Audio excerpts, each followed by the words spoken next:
Hey, everybody, I'm Kevin Iole, UFC 276 on July 2nd. It is going to be an amazing card. The UFC has been on an incredible run with these great cards. UFC 275 was wild. UFC Fight Night in Austin was really crazy. UFC 276 on paper has some great fights, and none of them are better than the middleweight title fight at the head of the card. My next guest, the champion Israel Adesanya against Jared Cannonier. Izzy, man, it seems like every time I talk to you, one tougher fight after the other. But Jared Cannonier, boy, that's a really tough matchup for you. Yeah, definitely. We don't take him lightly, but at the same time, as I don't underestimate him, I don't overestimate him. I understand he's human. He bleeds, and I know what I'm capable of. Yeah. I want to, the last fight with Robert Whittaker maybe did something for you mentally. Like, I know you were confident, right? But a lot of people talked about, well, you can get Izzy to the ground. And if you get him to the ground, he's not the same fighter. And Whittaker really worked hard to try to take you down, and he wasn't able to successfully do that.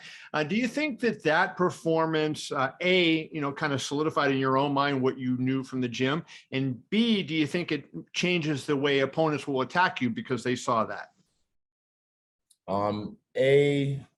Yeah, it did solidify what I already kind of knew. When it comes to the him on the ground and their strength, a lot of these guys, their strength. And B, yeah, I think it's gonna change the tactic of how these guys approach me, because I mean he tried to copy the first time the Kelvin Gastelum game plan. And then the next time he tried to copy the Jan game plan. I'm like, bro, stop copying other people's homework. Just do your own homework. Right. I've said that. They don't listen. You're a difficult guy to fight, though, right? Because I mean, you got that size, you got that reach. You master distance very well, right? So I mean, when you have that takedown defense, it seems like to me that's when you're really at the top of your game. Marvin Vettori wasn't able to do anything with you because he tried to get you down and couldn't do that. I mean, do you feel like, given your experience in kickboxing, if your takedown defense is on point, that you're largely home free at that point? My experience in kickboxing, it helped me to a certain degree, but being, really good at stopping people from getting me to the ground early on was paramount in my UFC debut and, the fights following. But now I'm not too worried about going to the ground. That's why Rob, you watch the fights in my early UFC career, the urgency to get up when I get to the ground, because not that I was lacking in those skills, but I just wasn't as confident. But now I know what I can do in the ground. I'm very confident over the past few years in the gym on the ground. It just so happens that, I haven't been able to do what I want to do on the ground because these fights rarely go to the ground. The only one was Jan, but what did he do on the ground exactly? Wasn't he meant to Polish power me or as a black belt in jiu-jitsu and a heavier guy submit me? But no, he only took me to the ground because he felt my power on the feet, and then he used veteran skills to, I guess, sneak away the win, but not taking any credit from him. He won the fight, but I'm just saying, yeah, this whole thing about taking him to the ground and it's over. I feel like these guys are just like, they're clutching at straws. I want to ask you, I know you love MMA and you watch a lot of the fights and everything. Alex Volkanovski, who's going to be in the co-main event, defending his featherweight title against Max Holloway, his fight against Ortega, when you're watching that and you see him get caught in, that was an unbelievably tight choke. And I've talked to him about this. Like, what goes through your mind as a friend and as a guy that you watches? I mean, did you believe he's getting out of that? And like, did you ever put yourself in that spot going, hey, what if this is me? How do I deal with that?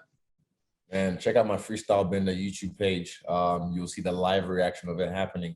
As it was happening, if I can describe the clip, he was in the choke, and then my neck just kind of shrunk straight away, and I started to fight this choke with Alex.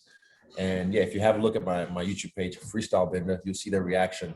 And I had no doubt, and I was really impressed. He got out of the guillotine that Ortega is known for, and also his other signature submission, the triangle choke, T-City. He got out of that and went to work straight away, throwing bombs from heaven. So yeah, I always have faith in my friends, and I feel like that fight inspired me. That fight really lit a fire under my ass. I would actually, Alex is going to be out there in a fight before you. He's going to have Eugene Berriman out there with him. Not having your coach in there right before you go out and warming you up and all that. Is that, are you a veteran? Does it not matter? Or you'll hear a lot of people say, hey, I want my coach there with me right when I'm warming up. I don't have Eugene there with me, but I've got, my other coaches, Tristan, I've got what's his name? Andre Paulette, who's my wrestling coach. He'll be back there with me, warming me up. So I fought in China without having Eugene with me. I fought in other countries without having Eugene with me. He trusts me enough to get the job done. And yeah, I trust myself as well to get the job done. So, I'm not asking to give away any secrets, but, since you know a little bit of how Eugene coaches, I just want to get your take on Holloway and Volkanovski 3, because that's going to be a phenomenal fight. A lot of people are talking about it. Alex is 2-0 in the series. Some people thought Max deserved to win that last fight, but curious what you think of that fight and what you think the keys are going to be. First fight was 5-0. I was there live, and yeah, I saw how that fight played out. Second fight was close. Max had some good moments in that fight, really good moments. I think he dropped him with a head kick or rocked him with a head kick at one point. So yeah, but I just feel like once you spend that much time with someone, you get to read them. You get to really know a lot about them, and they spend 10 rounds with each other. They know a lot about each other. But right now, the momentum I feel is on Alex's side because of the way he's been fighting, dominating, and winning. And Max, he's a great fighter. Don't get me wrong. I'm a big fan of his style as well. But I just don't see him surviving the onslaught that Alex is going to bring this time. Because Alex as well, something's different even with Kai, the mindset. Those two, they're starting to come into their own and believe, like their own spirit. You know what I mean? And it's beautiful to watch and see their confidences grow.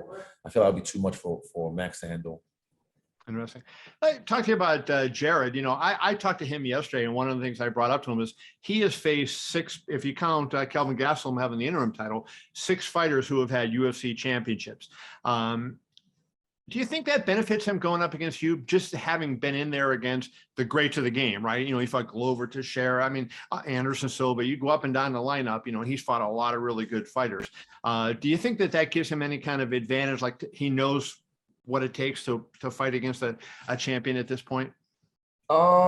Yes and no, because there's levels to this.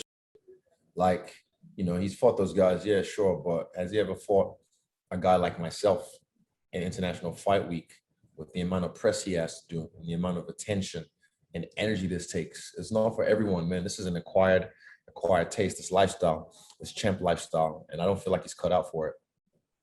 I know I am. What is the hardest thing about it? Like, in other words, a lot of fighters say what you just said, right? I've heard that, many, many times. But like, what is it is it just the fact that people are always chipping away at your time and your time is not your own up in the couple of weeks before a fight? Oxygen.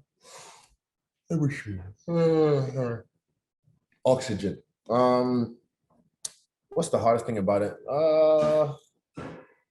To be honest, it's nothing to do with the cage stuff. For me, it's outside the cage. Just like, yeah, kind of what you said, but outside the cage, like I'll be on a date, or I'll be with my family or my friends, and people just wanted to take, regardless of, I'm with my family right now. Like, can you not? Right. And they all say, "Oh, I don't mean to be that guy. I don't mean to be that guy, but can I get a photo?" I'm like, "Yeah, but you're being that guy. So clearly you mean to be that guy."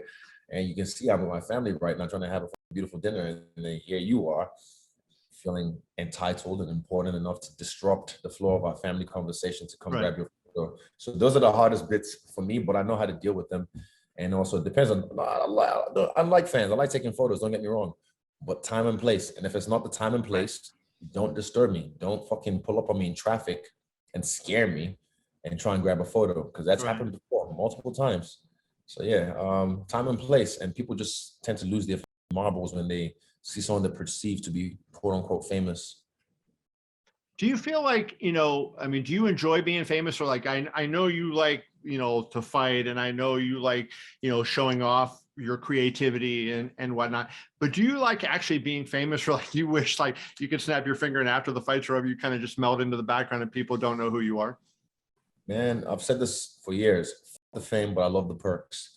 But yeah, I love the perks, but the whole thing with fame is just it's not the way you think it's gonna be, put it that way. And I'll say this firsthand, like, because everyone grows up, kids, you think you want to be famous, you want to be like your favorite pop star, your favorite movie star, whatever. But yeah, be careful what you wish for, quote unquote.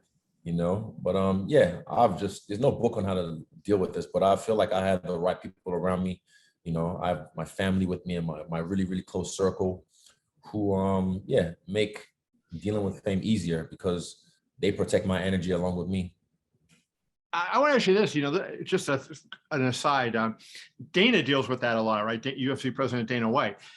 Mhm. I think it was UFC 87. So a while ago, I was in Minnesota. There was the Mall of America. They had the pre-fight press conference. One to interview Dana afterwards, and there was a line of people lined up to get his autograph. So he says, "Hey, just come back in a little bit when I do these people." I walked around the mall with a guy. We had lunch. We came back. It was 2 hours later, and he's still there signing autographs. Can you imagine like putting yourself in that kind of boat where like you're giving so much of yourself? And he does that almost on a daily basis. But I mean, does that blow you away when you see somebody that can deal with it like that? Blow me away. No, everyone's different. Everyone has their capacity. I can do that. There's times I've done that, but you know, like I said, time and place. If I don't know, I'm in Vegas International Fight Week. I'm headlining, so I expect that when I go to the win, I'm going to get bombarded. And yeah, I'll have time to sign some stuff and say what's up to people. But my time is precious, and I value my time. So I'm sure Dana does too. So I don't think he'll be doing that on a daily basis. He'll get whisked away. He has people to whisk him away. But yeah, for me, I won't say it blows me away, but yeah, just time and place. I don't mind it, but just time and place. Time and place I want to be is UFC 276 at T-Mobile Arena. Let's just get a couple quick questions about the fight. Like, how do you see this thing finishing? Where is his vulnerability at, and what do you think you take advantage of with him? Honestly, I really think I'm gonna fuck him up. I've said this already multiple times, but I really feel I'm gonna fuck him up. It's just if he wants to try and take me down, go ahead. You won't be the first one. If he want to stand up with me and test his stand-up skills, I welcome him to, because that's what I specialize in. But yeah, just stay tuned and expect the unexpected. Expect the unexpected. Wow, that's very interesting. Where Mhm. when you go into fight weeks like this, everybody wants to ask you like what's next and what you want to do, because that's the natural thing, right? How do you maintain the focus on, okay, you know what, I know I'm going to be able to beat Cannonier. Like you just expressed a great deal of confidence, but not, you want to take them seriously, not lightly. And I would imagine it's a hard balance when you feel like, hey, I'm going to really beat him badly, but you don't want to, you don't want to look past them and think what might be next down the road. What is your process for handling that? I've got good balance physically and mentally, so I know how to walk the fine line of not underestimating them but overestimating them. Being in the present and not looking in the future but just peaking. So yeah, I just know the main thing is, like, for me, if I don't beat Jared, then all my plans that I have gets pushed back. So that's why I don't like fret, and I don't like hold on to the plans I have too dearly. I focus on the now, because if I don't get it done now, those plans become null and void. So that's what also helps me. But like I said, I have good balance. Awesome. Champ, we appreciate you. I know you got a lot of work to do, so I don't want to take any more of your time. I appreciate you. UFC 276, July 2nd, T-Mobile Arena in Las Vegas.